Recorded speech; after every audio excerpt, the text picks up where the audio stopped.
আসসালামু আলাইকুম। আজকের ক্লাসে আমরা ষষ্ঠ শ্রেণীর 4.1 অধ্যায়ের 1 নম্বর অঙ্কের সলিউশন করব। তো 1 নম্বর অঙ্কে দেওয়া রয়েছে নিজের বীজগণিতীয় রাশি দ্বারা কি বোঝায়। তো প্রথমে 9x রয়েছে, তো 9x দ্বারা বোঝায় এখানে x আর 9 রয়েছে, তো x এর 9 গুণ 9x দ্বারা বোঝায় x এর 9 গুণ। তারপরে রয়েছে 5x প্লাস 3, তো 5x প্লাস 3 হলে এখানে বোঝায় 5x প্লাস 3, তাহলে x এর 5 গুণ। তো আমরা লিখলাম x এর 5 গুণের সাথে 3 কি রয়েছে যোগ, তো x এর 5 গুণের সাথে 3 যোগ। তারপরে রয়েছে 3a প্লাস 4b, তো 3a প্লাস 4b থাকার ফলে এখানে a এর 3 গুণের সাথে b এর 4 গুণের যোগ, তাহলে a এর 3 গুণের সাথে b এর 4 গুণের যোগ।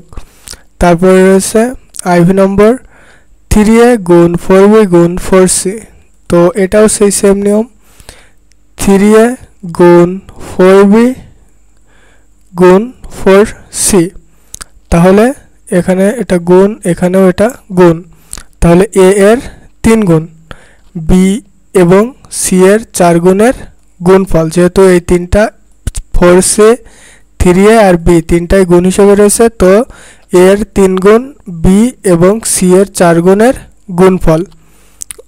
তারপরে 4x প্লাস 5y, তাহলে 4x প্লাস 5y হলে x এর 4 গুণের সাথে y এর 5 গুণের যোগফলের অর্ধেক, তো এখানে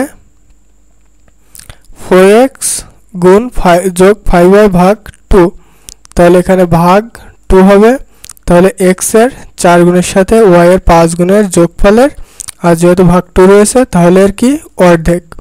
তারপরে রয়েছে 7x মাইনাস 3 ভাগ 4, তো 7x মাইনাস 3y ভাগ 4, তাহলে x এর 7 গুণের সাথে y এর 3 গুণের বিয়োগফলের, যেহেতু 4 রয়েছে তাহলে 4 থাকলে আসে 1/4, অর্থাৎ এটার ভাগ 4।